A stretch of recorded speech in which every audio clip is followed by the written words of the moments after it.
స్తోత్రాలు. మీ అందరికీ నా వందనాలండి. ప్రభు మనకి ఈరోజు ఇస్తున్న వాగ్దానం యోబు గ్రంథము 6వ అధ్యాయము 8వ వచనం. నా విన్నపము నాకు నెరవేర్చబడునుగాక, నేను కోరిన దానిని దేవుడు నెరవేర్చునుగాక. Praise lord. ప్రభు ఈరోజు యోబు గారి ద్వారా మనతో మాట్లాడుతున్న మాట ఏంటంటే, నా విన్నపము నాకు నెరవేర్చబడునుగాక, నేను కోరిన దానిని దేవుడు నెరవేర్చునుగాక. ఎందుకు ఆయనే అంత స్పష్టంగా, ఎందుకు ఆయన అంత ధైర్యంగా ఈ మాటలు చెప్పడానికి అంత ధైర్యం ఎలా వచ్చింది? ఒక విధంగా మాట్లాడుకోవాలంటే మనమే ఉన్నామండి. దేవుడు నా జీవితంలో అద్భుత కార్యం చేస్తాడు అనే మాట మనం ధైర్యంగా చెప్పగలమా? చేసినా చేయకపోయినా నేను ఆయన్నే పట్టుకొని ఉంటాను అని అంటామే, కానీ నా దేవుడు నా జీవితంలో ఖచ్చితంగా చేస్తాడు అనే కొన్ని ధైర్యం కలిగిన మాటలు మన హృదయం నుంచి రావు. ఎందుకు రావు అని అంటే, అది లోకంలో మనం ఉంటున్నాం కాబట్టి లోక మనుషులు మనం చూసినప్పుడు ఎక్కడైనా మనల్ని అవమానపరుస్తాడేమో, ఎక్కడైనా ఎవరైనా మనల్ని హేళన చేసే విధంగా చేస్తారేమో, ఇదేంటి వీళ్ళు ఇంత మోడర్న్ టెక్నాలజీ ఇంత పెరిగిన తర్వాత వీళ్ళంటే అంత అవిశ్వాసంతో మాట్లాడుతున్నారు, వీరేంటి ఇలా మాట్లాడుతున్నారు అని ఎక్కడో మనం తక్కువ చేయబడి ఉంటామేమో అనేది ప్రతి ఒక్క హృదయంలో వస్తుంది. సో ఇది రావడం వల్ల ఏం చేస్తారంటే, దేవుడు నేను కోరిన దానికి దేవుడు నెరవేరుస్తారులే అనే పాయింట్ ఆఫ్ వ్యూ వెళ్ళిపోతాం. అంటే ఫ్యూచర్ టెన్స్లో ఆలోచిస్తూ ఉంటాం. కానీ ప్రజెంట్ టెన్స్లో నాకు ఈరోజు నా దేవుడు నా ఎడల కార్యం చేయాల్సిందే, దేవుడు నా ఎడల గొప్ప కార్యం చేయాలి, నేను ఇట్లా నిలబడుతున్నా, నేను మొండిగా ఉండి నేను పొందుకుంటాను అని కడాకండి అయిన ఆలోచనలు, కడాకండి అయిన మాటలు కొంతమందిలో ఎవరిలోకి రాకపోవచ్చు. 100%లో 80% వరకు మేబీ రాకపోవచ్చు. ఎందుకు రాదు అంటే మెయిన్ రీజన్ ఏంటంటే, మన ఆత్మలో కొన్ని వెనకలాగుతూ ఉంటాయి. ఎందుకు దేవుడి నామానికి అవమానకరంగా జరిగిద్దా, లేదంటే ఏమన్నా దానివల్ల నాకేమైనా ఎఫెక్ట్ అవుద్దా అనే ఉద్దేశంతో ప్రతి ఒక్కరూ ఆ విధంగా ఉంటాం. కానీ ఇక్కడ యోబు గారు స్పష్టంగా చెప్తున్నాడు. ఎందుకు ఇంత స్పష్టంగా చెప్పడానికి కారణం ఏంటో తెలుసా?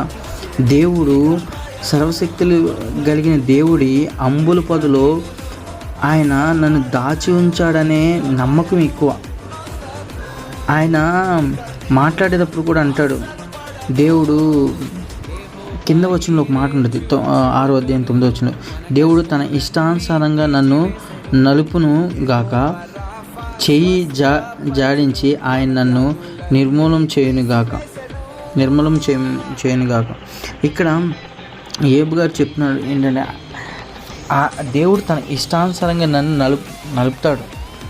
అంటే ఒక కుమ్మరి దగ్గరికి వెళ్ళినప్పుడు కుమ్మరి ఏం చేస్తాడు, ఆ మట్టి కుండ మంచిగా వచ్చేంత వరకు దాన్ని నలుపుతూ ఉంటాడు, దాన్ని షేప్ చేస్తూ ఉంటాడు, ఒక మోడల్ చేస్తాడు. ఒక మోడల్ ఏదైనా తప్పిపోయింది అనుకో, దాన్ని వెంటనే మళ్ళీ పారగొట్టేసి మళ్ళీ నార్మల్ వేలో తీసుకొస్తాడు. దేవుడు తనకిష్టమైన వాళ్ళు ఎవరైతే ఉన్నారో వాళ్ళ జీవితంలో శ్రమలు వచ్చినా, వేదనలు వచ్చినా, కన్నీళ్ళు వచ్చినా, బాధలు వచ్చినా, ఎలాంటి క్లిష్టమైన పరిస్థితులు వచ్చినా ఆ పరిస్థితుల నుంచి వాళ్ళు జయించబడాలంటే, ఆ పరిస్థితిని ఎదుర్కోవాలంటే వాళ్ళలో ధైర్యం కావాలన్నప్పుడు ఎలా వస్తుంది? అది దేవుని వల్లనే వస్తుంది. దేవుడి దగ్గరికి వచ్చినప్పుడు దేవుడు కొన్నిసార్లు మనం పరీక్షిస్తాడు. అంటే కొన్నిసార్లు మన జీవితంలో శ్రమలు వచ్చినప్పుడు, ఆ శ్రమలు ఎందుకు వచ్చినాయి, నా వలన వచ్చినాయి, ఇతరుల వల్ల వచ్చినాయి, అసలు ఈ శ్రమలు నేను తట్టుకోగలనా, దేవుడు అసలు నన్ను చూస్తున్నాడా అనే విధంగా మనం ఏం చేస్తామంటే తప్పిపోతూ ఉంటాం. కానీ ఇక్కడ యోబు గారు ఏమంటున్నారంటే, నా విన్నపములు నాకు నెరవేర్చబడును గాక, నేను కోరిన దాన్ని దేవుడు నెరవేర్చును గాక. అసలు ఇప్పుడు ఇవన్నీ జరగాలంటే యోబు ఎలా ఉన్నాడంటే, దేవుడు తన ఇష్టానుసారంగా నన్ను నలుపును గాక అంటున్నాడు. మళ్ళీ కోరుకున్న తర్వాత నలుపును గాక అని కూడా ఆయన అంటున్నాడు. కాబట్టి ఈరోజు మనం ఇష్టానుసారమైనప్పుడు ఆయన మన జీవితంలో కొన్ని వచ్చే శ్రమలు, కొన్ని వచ్చే బాధలు, కొన్ని ఇబ్బందులు, వీటిని ఏ విధంగా జయించాలి, ఎలా జయించాలి, ఏ విధంగా సెటరేట్ చేసుకోవాలని దేవుడు ఈరోజు మనకు తెలియజేస్తున్నాడు. ఆయన ఏదైతే ఇష్టానుసారమైన బిడ్డల్ని నలుపుతాడో, ఆయన ఇష్టానుసారంగా ఉన్నవారిని తనకిష్టమైన వారిగా మౌల్డ్ చేసుకుంటాడో, రూపుమాపుకుంటాడో, ఆ విధంగా మనందరినీ చేసుకుందాక. ఆమేన్. ప్రేమగల తండ్రి, ఘనమైన దేవ, కృప కలిగిన దేవ, రాజా రక్షకానికి వందనాలు, స్తోత్రాలు దేవ. ఇప్పుడు వరకు ప్రభా మమ్మల్ని ఎంతగానో సజీవ లెక్కలో ఉంచి కాచి కాపాడి క్షేమాన్నిచ్చి భద్రతనిచ్చి నడిపించారు ప్రభా. యోబు గారి జీవితం ద్వారా మాకు తెలియజేసిన విధానాన్ని బట్టి ప్రభా మేము కోరినది ప్రభా మీరు నెరవేరుస్తున్నారు ప్రభా. మేము చేసిన విన్నపాలు మీరు ఆలకిస్తున్నారు దేవా. అయ్యా, మీరు తలుచుకుంటే మీరు ఏదైనా చేయగలరు దేవుడు దేవా. నీకు వందనాలు, స్తోత్రాలు అయ్యా. అటు రీతిగా మమ్మల్ని బలపరుస్తున్నారు, స్థిరపరుస్తున్నందుకు నీకు వందనాలు, స్తోత్రాలు దేవా. నువ్వు గొప్ప దేవుడు దేవా. నిన్ను ఆరాధించేవాడిని ఎంత మాత్రం త్రోసిపుచ్చేవాడు దేవుడు కాదు దేవా.